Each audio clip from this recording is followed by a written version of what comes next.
The one thing that's ever going to work is the thing that you don't know how to make a formula out of. It's right at the edge of what you're looking for. It's like, it's got to hit you in that emotional spot that makes you feel like this was impossible, that this is that alchemy of 1 + 1 = 500. Not many bands hire Russian pilots to film a zero-G video on their cosmonaut training plane, known as the Vomit Comet. But those are the kinds of extremes that OK Go will go to in the pursuit of creativity. Tim Nordwind and Damien Kulash, the band's founders, met at camp as preteens in search of a fellow creative nerd and ended up founding the band in 1998. Over the past 25 years, they've created 3 Grammy-nominated music videos, and they won Best Music Video of the Year for Here It Goes Again. From the perfectly timed explosions filmed in slow motion for their song, The One Moment, to the immensely elaborate Rube Goldberg contraption they created for This Too Shall Pass, OK Go is almost like a performance art troupe that just happens to be a fantastic rock band.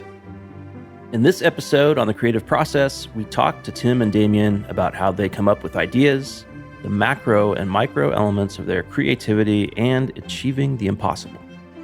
One more thing, we're excited to announce that we just launched DB Plus, our new premium service that gives you access to ad-free versions of the show released a week early before anyone else gets it. Subscribers will be invited to AMAs, that stands for Ask Me Anything, conversations with big names in design and tech from companies like Nike, Netflix, and the New York Times, who will field your questions about compelling topics. Visit designbetter.plus to learn more and subscribe. That's designbetter.plus.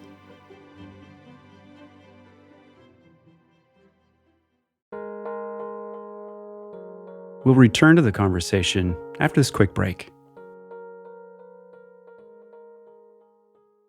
I've worked with lots of search firms, both as a leader searching for new talent for my teams, and as an individual exploring new steps in my career. But I trust none more than Wirt & Company.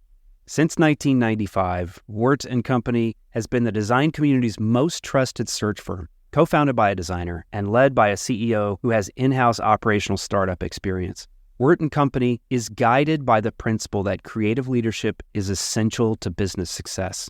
They've helped some of the most admired brands from early-stage startup to Fortune 500 build world-class creative teams. We're talking about companies like Airbnb, the New York Times, the Four Seasons, Notion, Figma, Google, Cartier, and Fair. Not bad.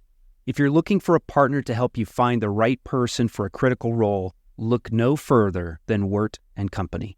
And if you're looking for your next design leadership role, Wirt & Company will guide you through the process as a friend and a champion throughout your journey.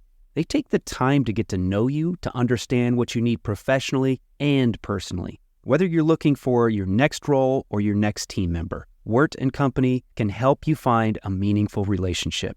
Visit wirtco.com to learn more and get in touch. That's WERTCO.com. Support for Design Better comes from Gusto, who make running a small business easy. Get 3 months free at gusto.com/designbetter once you run your first payroll. Running a small business is hard work, especially all of the payroll, quarterly tax filing stuff, and HR things. I'd rather be focused on my business and my customers than dealing with the administrative duties. But Gusto makes it easy. They automate the complicated parts of running a business. With Gusto, I never miss federal or state payroll tax filings. And I love the time off requests and time tracking tools. Gusto even offers a small group health insurance option for nearly any budget. When you run into issues you need help with, their HR experts are ready to help. It's a very well-designed product, easy to use, and great emotional design that will put a smile on your face. Design Better listeners get 3 months free once they run their first payroll. Just go to gusto.com/designbetter. That's gusto.com/designbetter. And now, back to the show.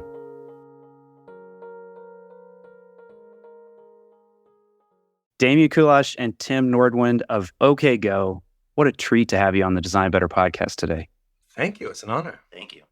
Y'all have known each other for a long time. I think if I read correctly, you met when you were 11 years old at summer camp. Is that right? Yeah. Yeah, I think I was 10. It's been almost 6 years. I'm just kidding. We are in our late 40s. So yeah, it's been a long time. That's incredible. And you were at it for quite a while. So the band officially formed in 1998, just to make sure everybody listening kind of has the background. At it for a while, making songs, and we're going to dive into your creative process. And then in 2007, you ended up winning a Grammy for your video, Here It Goes Again. Curious, like, how that felt like after that investment, you finally sort of got this validation. It was such a fast and weird ride that it just felt reactive until, like, it was amazing, but also just a whirlwind until I'd say around the time of the Grammy. Our first record came out in 2002 and had a big major label single on it. I mean, I shouldn't say big. It was top 20, but it wasn't, we weren't the Strokes, but we also weren't a failure. And that's enough for a major label to give you a second record, but not so indisputable that they have to keep pouring money on the fire. So they let us put out another record, but didn't particularly promote it. We started touring 6 months before the record came out, and 12 months after the record came out, the Here It Goes Again homemade video on treadmills came out.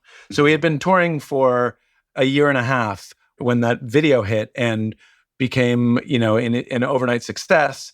And suddenly the record cycle started for us again. We toured for another full year. And by the end of that year, we were in the middle of this whirlwind with the success of that video. So the video itself was successful overnight. That record we'd been touring on for 2 and some years, and we'd been a band for nearly 10 at that point. Yeah. So it was, it was the sort of like overnight success takes a long time to happen kind of cliche. I'd say from 1998 to 2007, it was like, this is fun, this is exciting, this is fun, this is exciting. And then when 2007 happened and Here It Goes made it onto YouTube, it was like, okay, things just got really weird and exciting. It's like it got weird and exciting.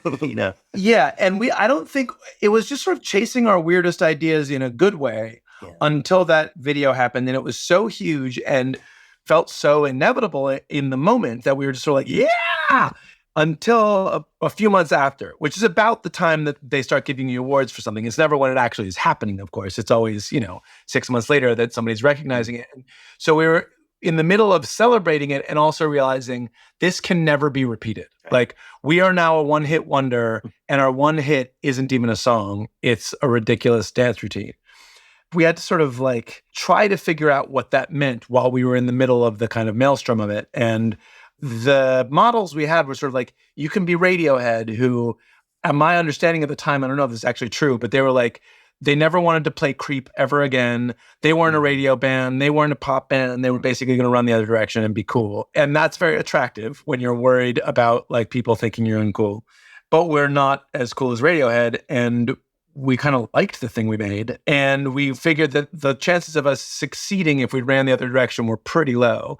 So it was well, then how can we expand on this? What can we do that ties this to what we really care about? Instead of like leaving it off on its little island, can we show that this is the tip of an iceberg of good ideas, or at least ridiculous ideas? And, can we double down on what this is? And we were like, well, we know we can't just sort of launch into being showing at Gagosian and Guggenheim. Like we can't pretend we're just like high art all of a sudden, but we can sort of lean into the weirdest ideas and hope that like we become that video band. And maybe from that video band, we get to expand out into that creative band and wind up back where we wanted to be. As kids, we made a lot of homemade videos and things like that because we have known each other for so long, that when Here It Goes Again, all of a sudden started resonating with more people. I remember feeling like a sense of relief that like, oh, well, this is what we do as friends. And it's great that people are responding to this. We can probably keep doing this. And like Damien said, yeah, it seemed like if this is the tip of the iceberg, then what else can we do? This is great. There's also like in 1998, we were a rock band because you had to choose between being a rock band and being other types of creative stuff. Neither of us grew up as instrumental prodigies or even particularly great players. Like we picked up music relatively late. As a little kid, I was really into visual art. Yeah, I was into theater. And we kind of got into music because of punk rock in high school. And learned to play relatively late. And even when OK Go started, we were in our young 20s and still not particularly great players. We're decent now because we've practiced every night on stage in front of people. But like in a world of Jack Whites, you know, like who are just these like stellar instrumentalists, that was never our universe. There was no version of being a rock band and all the other stuff that was readily available to somebody in the mid 90s. Like you sold records if you made music, and you sold movies if you made movies, and you know, sold newspapers if you like to write. But there wasn't a thing that sort of collected all of it until all of a sudden the internet kind of melted them all into one big lump. I'm a longtime fan of your work, but my wife wasn't really familiar. So we were watching some videos, and she's like, these guys are like an amazing performance artist who also happen to have a really great rock and roll band. And I'm curious, like, how intentional was that over the years? Like, you kind of built this audience up in that sort of modern way with, you know, everybody's getting more oriented over the years towards YouTube and now TikTok, et cetera. Was that intentional, or was that just kind of happenstance as, you know, your story played its way out? It's almost like another video killed the radio star moment where like your timing was impeccable. It was like video killed the video star, actually. Yeah, right. People give us credit for felling MTV in a single swoop, because if you can make a Grammy-winning video for $5, then why pay $500,000 anymore? Yeah. I mean, we definitely started thinking like, we're a rock band. But, you know, for all the reasons Damien just sort of described, and just sort of in the late 90s, you kind of did have to choose, or it felt like you had to choose. It felt more like a natural progression. Yeah, I'm trying to think if there's an honest answer to this sort of binary question of like, was it on purpose or did it just happen? And it's kind of like we were responding to it in real time. And most of being a self-employed creative person is triage, you know? Mm-hmm. Like most of the time you're trying to figure out how to make this career keep on lasting another 5 years. And if you're a moderately analytical person, you already know that like the chance of success of any one project is at best 10%, you know, probably more like 1%. Like once you got a big track record, maybe it's 10%. But for rock bands, especially little rock bands who don't have anything going for them yet, it's like 1 in a million. And so you just throw everything at the wall with a lot of unearned self-confidence and then chase the things that are working. And as they do, it's sort of like you look for the pattern in them, especially if you don't trust the kind of corporate system around it, you're likely to see the DIY pattern more than anything else. And so all of that is a long-winded way of coming back to sort of like when we had direct access to fans through the internet, like when we could make something and watch people download it directly, it sure made the advice of our major label seem a lot less worth following.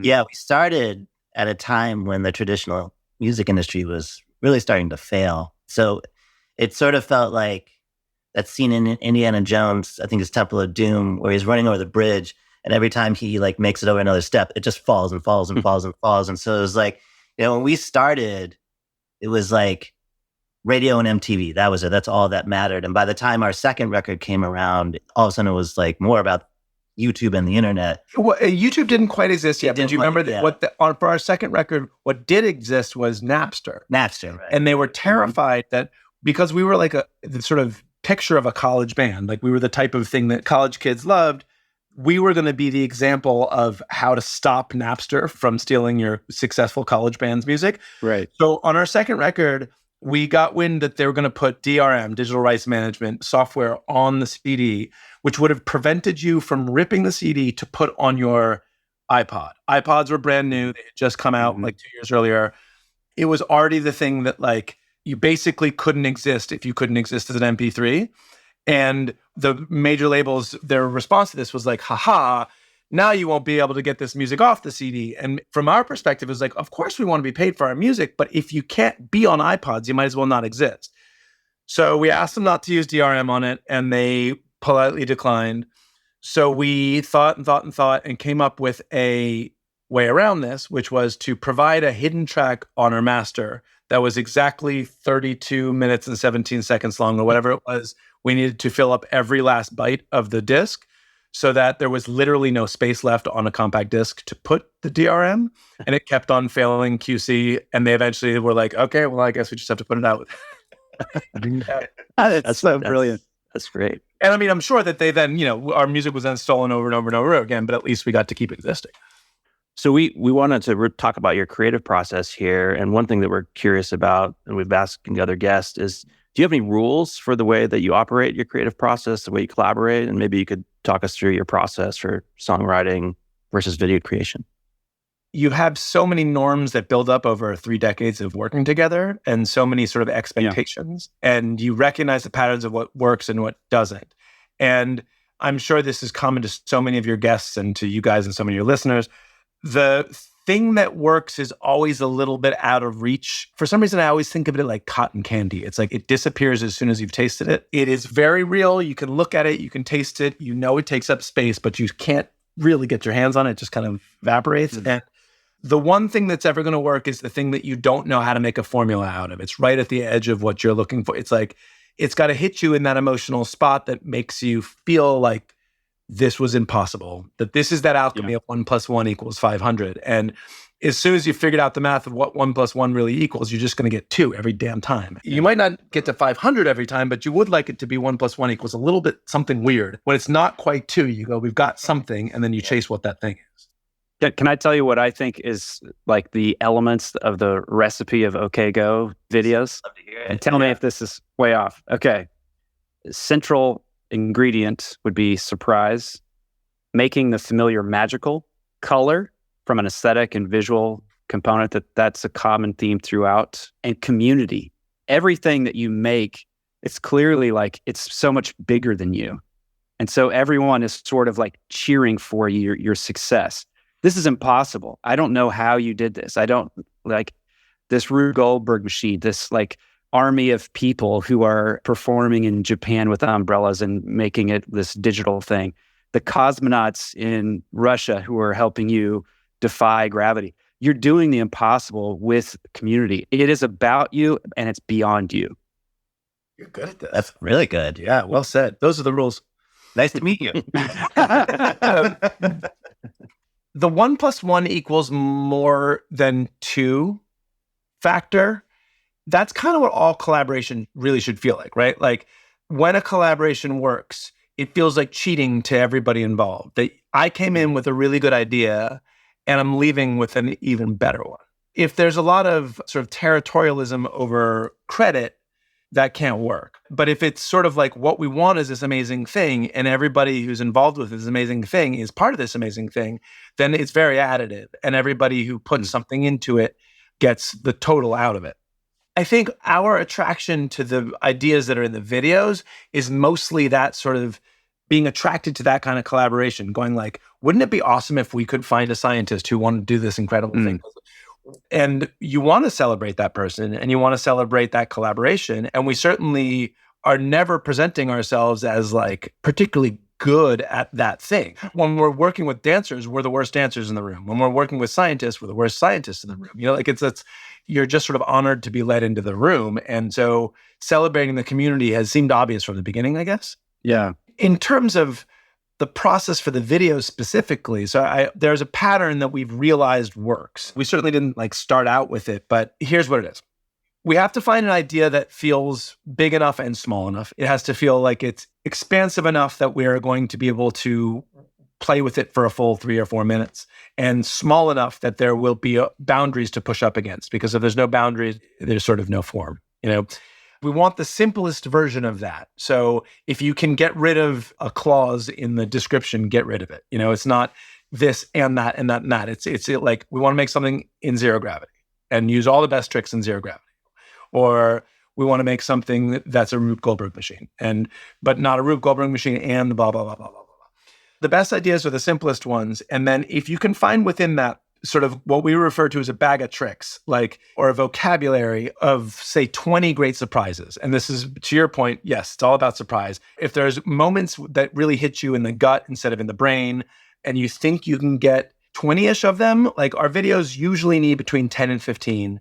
If you can only find 12 and you need 12, it's going to be very hard to make a good through line to all of that stays musical and stays emotional and stays useful. Right? So like what we want is a vocabulary that's a little bigger than what we need. And then we need to sequence those in such a way that it is a crescendo of surprises where you're not giving away everything right at the beginning. Just sort of classic narrative structure stuff, except it's not boy meets girl. It's surprise leads to surprise. And of course, it has to also match the music and has to feel like the music. So, I mean, the thing that almost always happens at some point in making our videos is like, yes, but how does the chorus bust out? How does this part feel more than the last part? Most ideas that seem like they're pretty good, you fail at that place, that there's no, this is a really exciting way of showing pixels, or this is a really exciting way of animating things, or this is a really exciting emotional surprise. But once you've shown it, you have nothing left, and there's nothing that leads up to it. So like one video we made that I think sort of failed in this respect is we made a video for the song Last Leaf, which is all toasted on bread. It's an animation made with a laser cutter toasting bread. And that seemed like such a cool idea to us. And it's a really great way to make an animation. But you get the whole point of that in the first 20 seconds of the film. And then after that, it's a very beautiful animation, but not any different than animations you've seen your whole life. So you sort of get this expectation that it's going to break your mind. And it does a little mind break in the beginning, then it doesn't go anywhere after that. And so we've done very few animated things since then because we've learned that like, unless we can keep one-upping the animation itself, that's kind of a dead end. So on the topic of coming up with ideas, Rick Rubin has this book he wrote recently about the creative act and talks a lot about you're not actually creating, you're really channeling. And I think you both have talked about that you're sort of, these aren't your words, but you're not really exactly sculptors, but you're more like archaeologists, kind of finding things and discovering things and meshing together things that weren't previously together. Can you talk about that discovery process?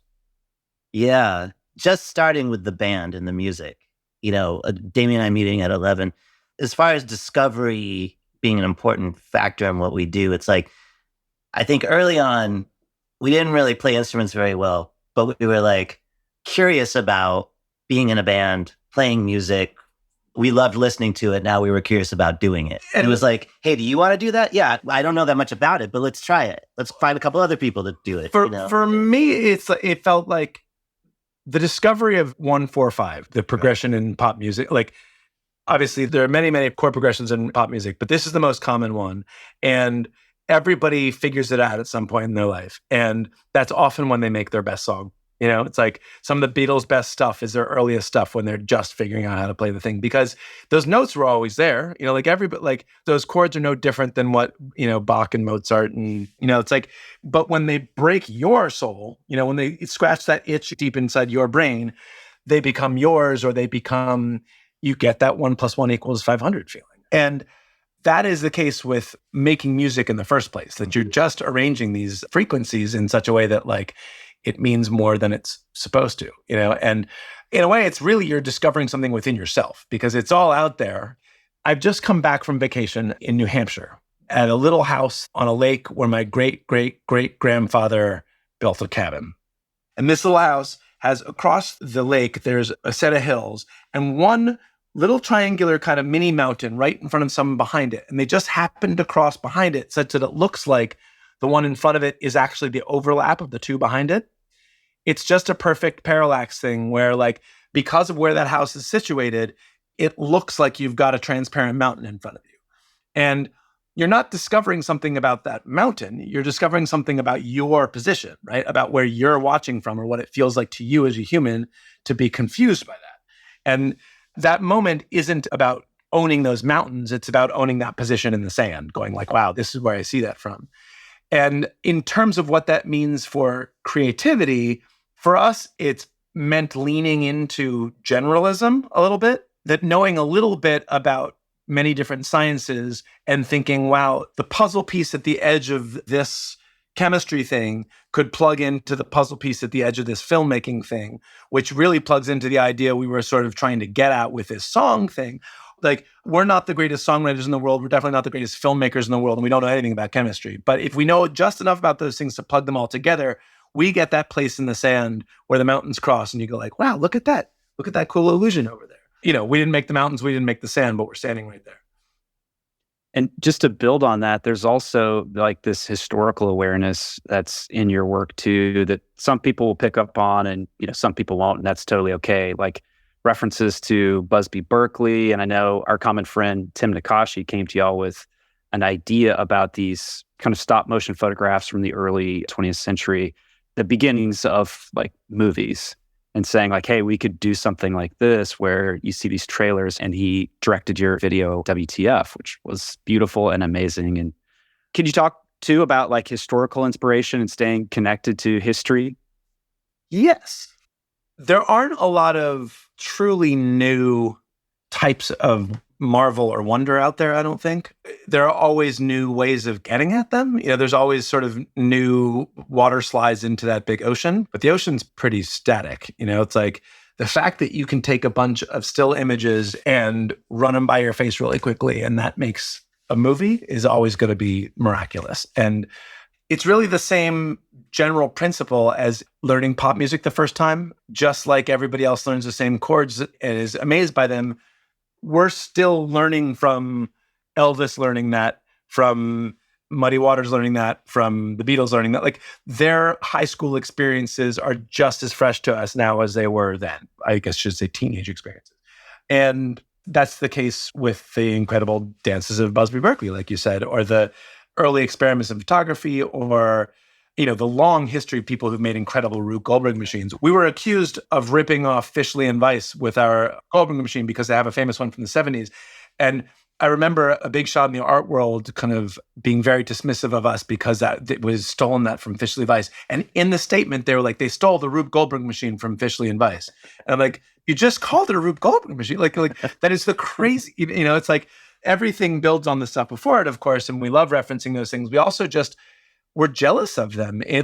We'll never get back to the place where we discovered those first 3 chords of pop music the first time. Like, we can't find that wonder again, but we keep on finding new other things to be, little marveling children at. And so when we just sort of fall into a world of art or of science or of dance or of really anything where that initial surprise is still fresh to us, we want to grab it while we can. We'll return to the conversation after this quick break. Support for Design Better comes from Uplift Desk, who help you work better and live healthier. Eli and I log a lot of hours at our desks, which can be detrimental to one's health if you're not paying attention to ergonomics. Uplift Desk offer high-quality, well-designed desks, chairs, and accessories to help you build an ergonomic workspace for home or work. Eli recently got a standing desk, and I got a human scale Freedom chair. I've been dreaming about this chair for a long time, and I finally got one. I've already noticed a big change in my posture with this chair, and my body thanks me for it. Eli is logging a lot more hours standing than sitting these days, and he can make quick transitions with the flip of a switch. We love Uplift Desk, and we know that you will too. Design Better listeners can get a special deal by visiting upliftdesk.com and use the code DesignBetter at checkout for 5% off your order. You'll get free shipping, free returns, and an industry-leading 15-year warranty. Go to upliftdesk.com, use code DesignBetter, and get 5% off. Design a better workspace with Uplift Desk. Support for Design Better comes from Factor, America's #1 ready-to-eat meal delivery. Design Better listeners can save 50% on their order at factormeals.com/designbetter50. Use the code DesignBetter50. You know what happens at my house when things get really busy? In the evenings, we turn to takeout, which can be expensive and it's not very good for our health. Lately, we're making a better choice at crunch time. We turn to Factor for chef-created, dietitian-approved meals that are ready to eat in just 2 minutes. We like the flexibility of Factor too. You can change your order up every week with plans from 4 to 18 meals per week, or you can pause or reschedule your deliveries at any time. The meals are so tasty. My wife and I are huge fans, and I like their smoothies too, which I find are perfect for a quick, healthy breakfast. Factor can help you eat well and feel good while focusing on your career and your family. Head to factormeals.com/designbetter50 and use the code DesignBetter50 to get 50% off your order. That's code DesignBetter50 at factormeals.com/designbetter50 to get half off your order. Support for Design Better comes from Gusto, who make running a small business easy. Get 3 months free at gusto.com/designbetter once you run your first payroll. Running a small business is hard work, especially all of the payroll, quarterly tax filing stuff, and HR things. I'd rather be focused on my business and my customers than dealing with the administrative duties. But Gusto makes it easy. They automate the complicated parts of running a business. With Gusto, I never miss federal or state payroll tax filings, and I love the time off requests and time tracking tools. Gusto even offers a small group health insurance option for nearly any budget. When you run into issues you need help with, their HR experts are ready to help. It's a very well-designed product, easy to use, and great emotional design that will put a smile on your face. Design Better listeners get 3 months free once they run their first payroll. Just go to gusto.com/designbetter. That's gusto.com/designbetter. And now, back to the show.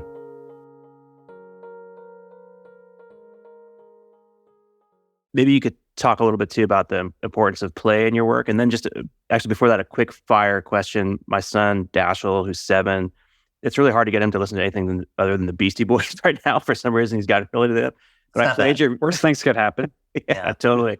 He had a question for you guys because I played your video. He's like, man, this is awesome. And he asked me to keep playing it over and over again. The one in the plane, the Vomit Comet. But he was just wondering who was driving the plane. And then maybe you could talk a little bit about play. We had some very senior Russian scientists. Yeah. That was the Russian version of the NASA plane. It's called Roscosmos in Russia. And they're much more for hire than NASA is, especially 10 years ago. And they totally thought we were a joke. They were like... We showed up with piñatas and paints to their plane. I think they were like, what are these goofballs doing? This actually segues well into play and into process. So the video you're talking about is for the song Upside Down and Inside Out. It's shot in a zero-gravity plane, a misnomer, of course, because really weightlessness, there's always gravity, but you don't experience it when you're falling at the same rate as the plane is. And as soon as we learned about that, about the fact that people could do that and you could get one of those planes without being a lifelong astronaut, we wanted to do it. And we pitched that idea to every brand sponsor we could find for 10 years. And when it finally came together, this was our process. We were like, well, there's no way we can choreograph something in a space we've never been in. And we have no idea what things will look like or feel like.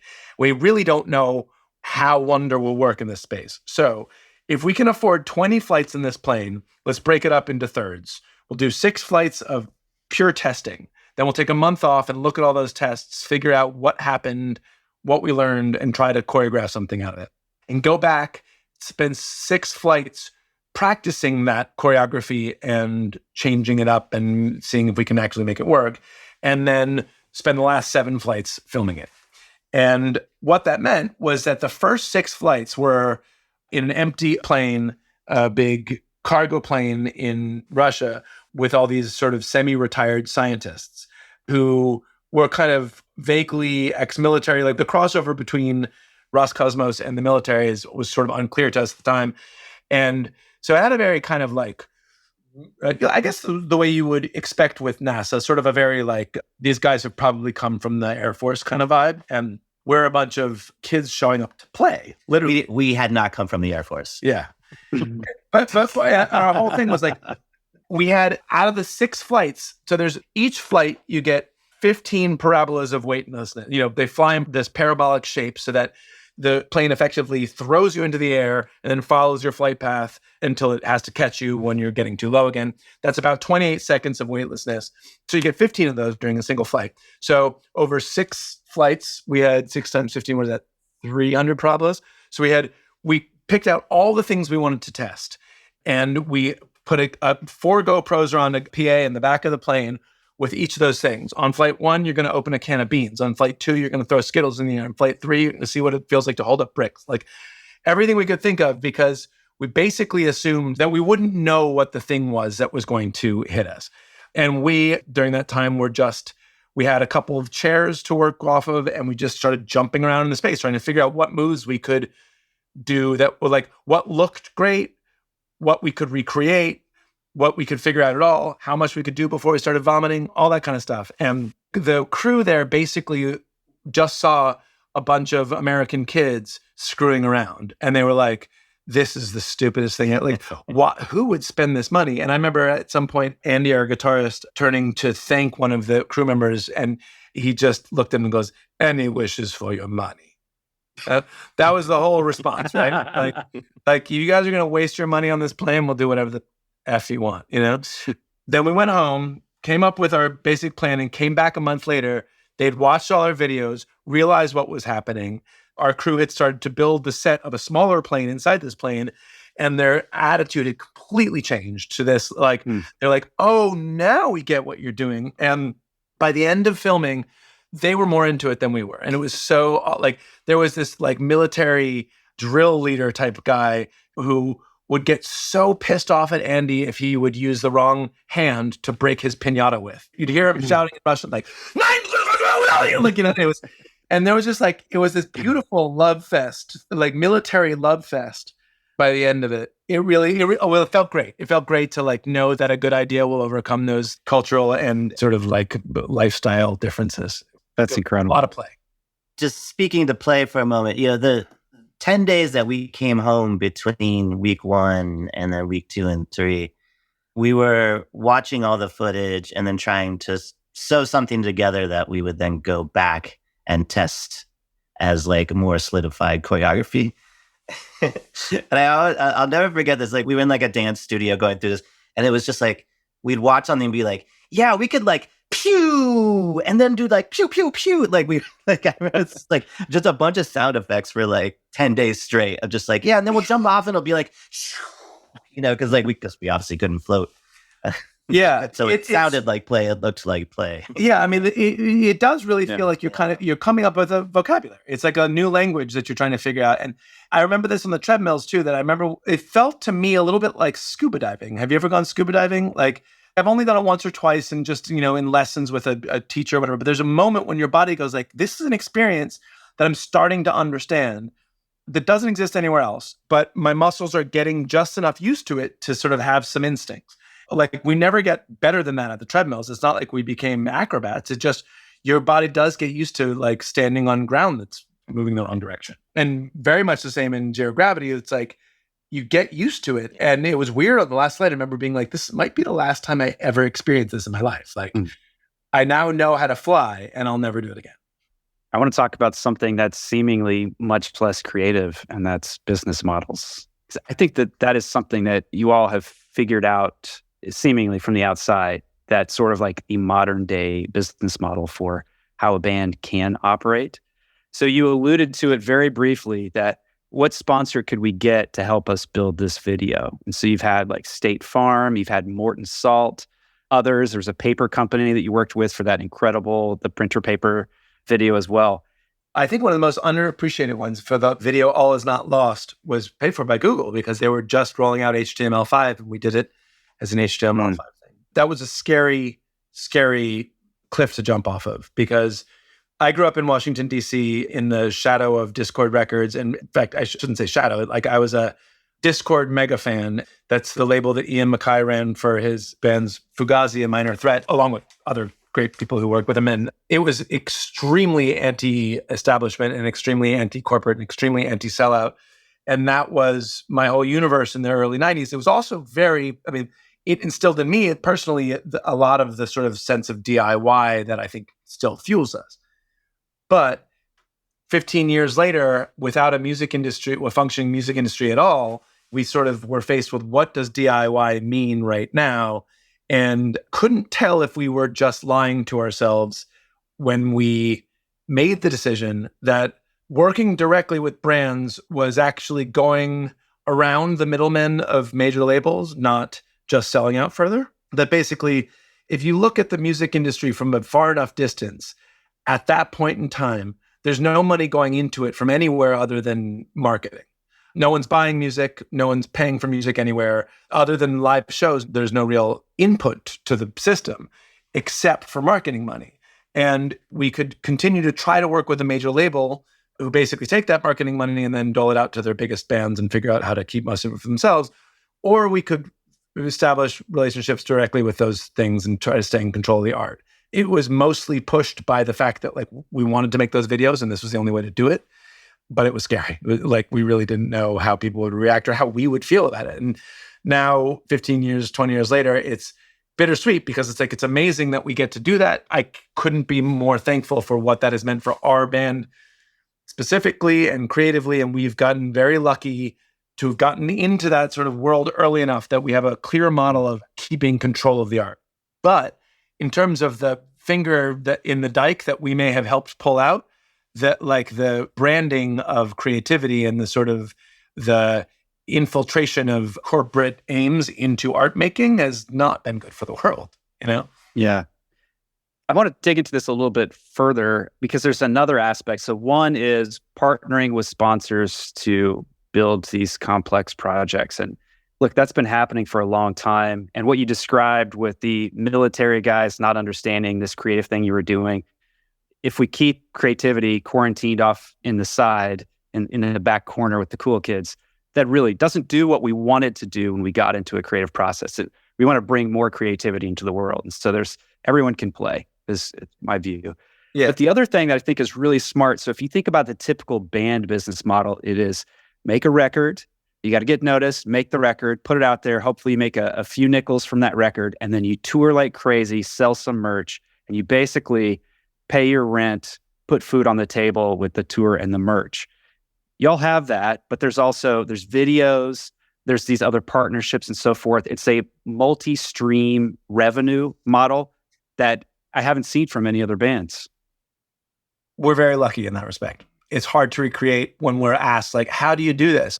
You get really lucky. You chase your ideas and hope that the weird little corners you're in turn out to be fruitful ones. You mentioned that the common model is touring and merch.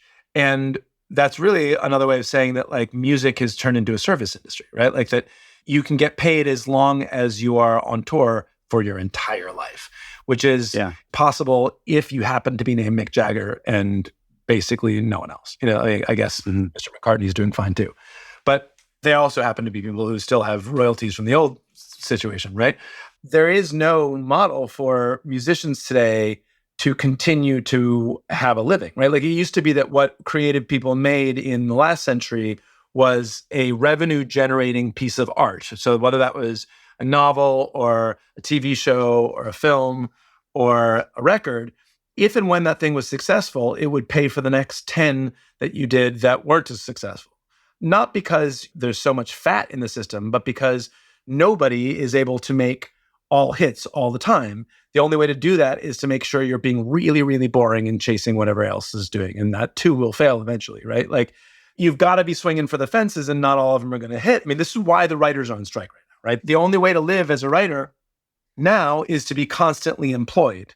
That's literally impossible. But on top of that, you would need to be constantly employed in hit shows, which is even more impossible, right? Like you need a system where each success pays for a little bit of the downtime for the next one. When there's no royalties, when there's no back end, whether it's the record or the TV show or the movie, whatever it is, you wind up in a service industry where you're paid for the time you show up there.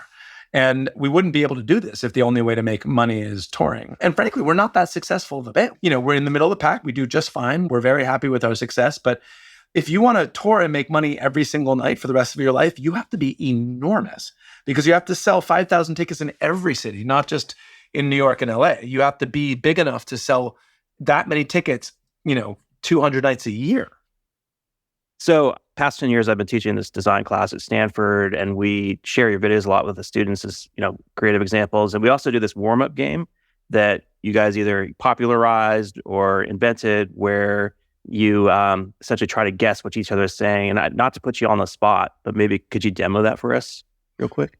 Yeah. The game is called Say the Same Thing. It's a game that was often used by theater groups and improv groups. But our guitarist, Andy, who is a coder and does a lot of interesting stuff in the app space, he and his friends put this app together and we helped popularize it. It's called Say the Same Thing. And we will attempt to do it in front of you. No so you're pressure. trying to get to the same word. Okay, you ready? You ready? Yeah. On the count of 3. 1, 2, 3. Stars. Automobile. You say stars? Stars, yeah. Automobile stars. Automobile stars. Okay. All right. I have 1, 2, 3. Rocket. Subaru. Oh, yeah. Subaru is the right answer. So you can't ever go back. So I said Subaru and you said rocket. Subaru and rocket. I have one. Okay, right? Yeah. 3, 2, What? Transportation. Oh, you were that. Transportation was right. Okay. That was better. So we've got Saturn and transportation. Okay. 3, 2, 1. Apollo. Oh, wait, we got it. Wait, Apollo in space. I think so. Yeah. Okay. 3, 2, 1. NASA. Amazing. Every time I try that one, NASA. Astronaut And NASA, we can't go back. Well, I mean, I'm not allowed to say any hints here, but oh no. Here we go. 3, 2, 1. Roscosmos. Oh. This is science. Roscosmos. Okay. Ready? Yeah. 3, 2, 1. 0. Cosmonaut. We're a little out of practice. Can you tell? Yeah. it's all good. But we're in. What is this called? This is adjacency. Yeah, this is we refer to this as adjacency, where we're stuck so close to an idea that there's no middle point anymore. What are we at? This is the creative process at work. We're watching it live. Yeah. So, I mean, you get the point, right? Like Yes. we're supposed to Yeah, land on the same thing. Yeah. And it is quite fun. We're actually in the process of bringing that app back. That app fell out of use for a while. It's called Say the Same Thing. Hopefully by the time this airs, it'll even be up again, but it probably won't be. Because you guys know how development goes. before we go, Tim, you're working on some comedy stuff. Could you tell us a little bit about where people could learn more about that? Yeah, I've started working on some comedy stuff. I play a character called Ron Persky, who's a songwriting tutorialist. You sort of end up learning just as much about Ron's neuroses as you do songwriting. And most of what you can find of Ron right now just exists on his Instagram, which is at Ron_Persky, Persky.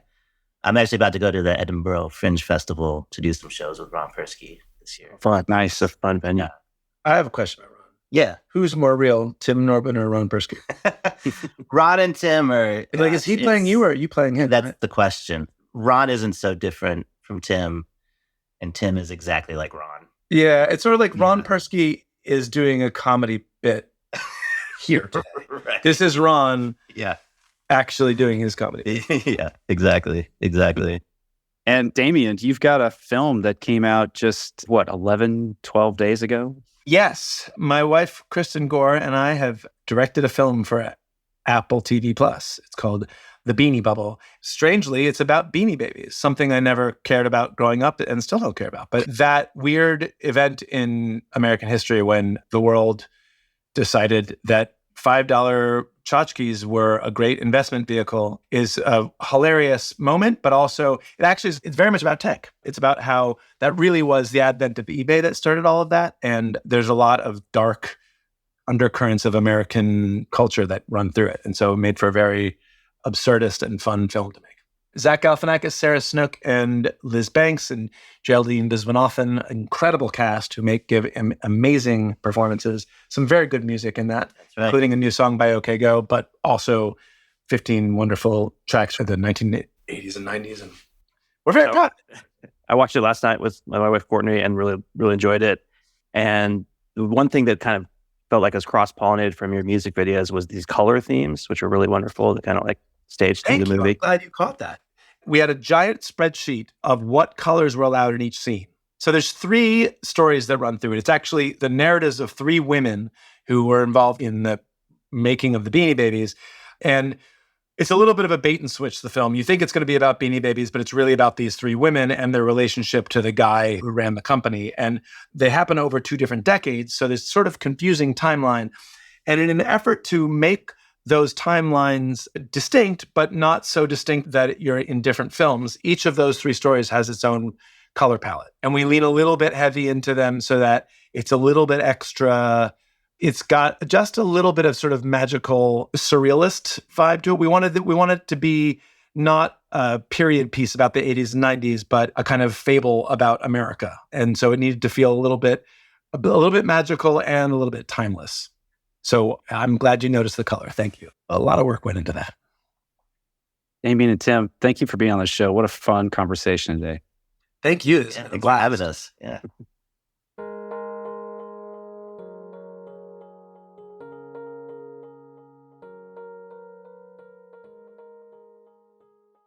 I got to tell you, that was a real treat for me. I love OK Go, and I've enjoyed them for a long time. I love their videos. I love, just like the creativity they bring to everything they do. And to have the opportunity to just kind of hear how that unfolds is pretty fascinating. Yeah, same. I've been following them for at least 10 years, probably more than that. I just always wonder, like, how do they go about thinking up these ideas, get these creative videos, and what is their collaboration like? And, it was also clear that, and I didn't know their backstory, but that Tim and Damian had kind of a special relationship that helped foster what they do. So it was neat to sort of dive into that a little bit too. Yeah. So I think, they're a band in particular that I think we can learn from because their creative process, it's very open. As we kind of heard, anything's possible, it seems, but it's also, there are boundaries. And I like the way that Damien was describing that we know what we're after, and there's a certain level of rigor, and there's so many other factors. People like, let's just do this the slightly easier way. And they're like, no, we're sticking to our guns on this. But they have this open process of discovery while also staying very focused on what they're trying to achieve. Yeah, absolutely. And I think, prototyping kind of plays into it a lot too. They talked about how they, in the Vomit Comet and the Zero Gravity video, that they had to go test things first. And I think as designers, we often think of prototypes as trying to address risks or answer questions that we have. But it's also a space for exploration and discovering things that you might not realize would be valuable to get them out in front of somebody and say, hey, this is great, but what about this? And you just didn't realize that before, realize the potential of what you're doing, or you make a mistake and it ends up being better than what you intended on doing. I'm fascinated by how their creative process also falls into their business model. They didn't intentionally create this business model with multiple streams of revenue, ways to have partnerships and so forth. But again, they stayed open, and then that started to unfold. Yeah, that's cool. I mean, even for our own show here, it's inspiring to think of, man, maybe we got these creative partnerships we can work on ourselves, and hopefully thing that will be interesting to our audience and also, keep us going too. So yeah, I love that part. The collaborators are also a really key part of what they're doing. The collaborators, there's a lot of how they're made videos on YouTube. And you get a sense for how the directors and the other people, like the grips, everyone who's on set is a collaborator one way or another. Damien talked about how he wanted this 1 + 1 = 500, 5,000, something bigger. When you find the right collaborators, that phenomena happens. And I think in the tech world, we often call that as like a multiplier effect when you're working with the right people. I was curious, that we didn't really get a chance to ask him this, but your friend Tim, I think he came to them with an idea, this sort of stop motion or almost like Edward Muybridge type thing, where it shows a trail of photographs with multiple exposures. I wonder how often that happens versus them kind of on their own, like coming up with the idea, or how, what the ratio is there essentially. Yeah, I'm not sure. The story about how Tim Nakashi, my friend, ended up connecting with them is fascinating, where he was pulling into a parking lot at a Pinkberry in LA and almost hit OK Go Tim with his car. And they started talking. They did sort of know each other, I think, already. And then they started to explore this idea of what a video might look like together. And that video, if you haven't seen it, the WTF video is just, it's amazing. And look at how it was shot. It's surprising, like what is actually happening on stage versus what's happening on camera. Yeah, it's so cool to think about being in a position where your job is essentially to just, play together, find the sandbox where you've got the space to try out these different creative ideas, see what works. There was another interview I was listening to with Damien where he's saying, when you have the sequence of things that all has to happen together, like let's say the Rube Goldberg thing, for example, is like 130 different interactions. And those all have to go essentially perfectly because, even if each one of those has a 90% success rate, multiplied times each other, it's like 1 in a trillion. I can't remember the exact number. It has to be 99% reliable. So in essence, you kind of have to work with the building blocks of things that will work, and then combine them in surprising ways to make something new.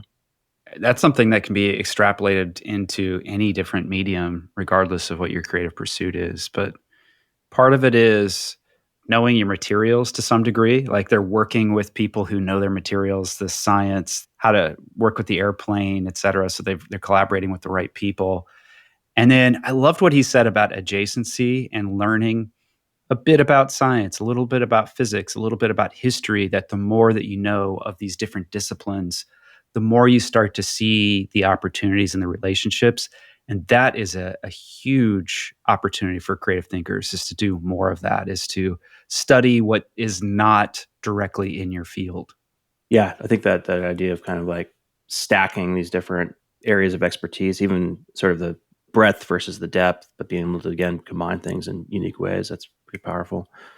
One other thing that I was hoping we'd chat with him about a bit, but didn't, was this idea that creativity is so driven by emotion. And there's another quote by Damien where he says that humans lead with our emotions, then our brains fill in and pretend they were in charge. So it's like we think we're being rational, but actually we're, and you obviously have written a lot about this, we're really so driven by emotion, and we kind of backfill and rationalize that, no, we were actually thinking logically. And to some degree, you have to kind of open yourself up to that to be really creative. Yeah, emotion is such an important part of the creative process. And I think that for people in design or film or music, when we have to work with people who are very rational, it's a little hard to sort of see from another person's perspective. But the two go hand in hand. You know, when we think about how our brain works, we want to make rational decisions about the purchases we're going to make, the thing that we're going to do today, or how we're going to approach our work. And sometimes there are multiple plausible, rational solutions in front of you. And emotion is often a tiebreaker or a force that pulls you towards the thing that it feels right. I just feel like wearing this pair of pants today, or I just feel like doing this type of work today. There's a lot of that is in who we are. We like to think that we're so rational because it feels definitive, it feels certain, and that's the place that we think confidence comes from. But creative confidence is really about not being certain. It's about being open to trying a thing. And that is what OK Go is all about. Yeah, absolutely. And emotion also comes into so much in decision making. And we may have talked about this on the show before, but there was this famous study about a guy who had I believe, a brain injury, and it left him without the ability to process emotion. And he couldn't make any decisions. He would have like a pencil, like two different pencils in front of him, and he couldn't decide which one to pick up. You think rationally you should be able to choose, but it was the emotions that would lead that for basically everybody. Yeah. Emotion often gets characterized as like our old brain, our lizard brain, this part of the past, this residual history of who we once were, and not often characterized as such an essential part of who we are and how we think. But it's a very important piece. And yeah, everything that OK Go does, it's clear that it's built into what they're doing. So if you haven't seen the plethora of OK Go amazing videos, do yourself a favor, pop some popcorn, sit down, and watch them on the big screen, because they are so good. Eli and I love producing this podcast, but sometimes we find ourselves wondering, what sort of feedback does our audience have? How could we improve the show? Maybe you could help us by taking just a couple minutes to complete a survey, answering a few questions about your thoughts about the show, sharing your feedback, and telling us a little bit about you. To take the survey, just go to dbtr.co/survey.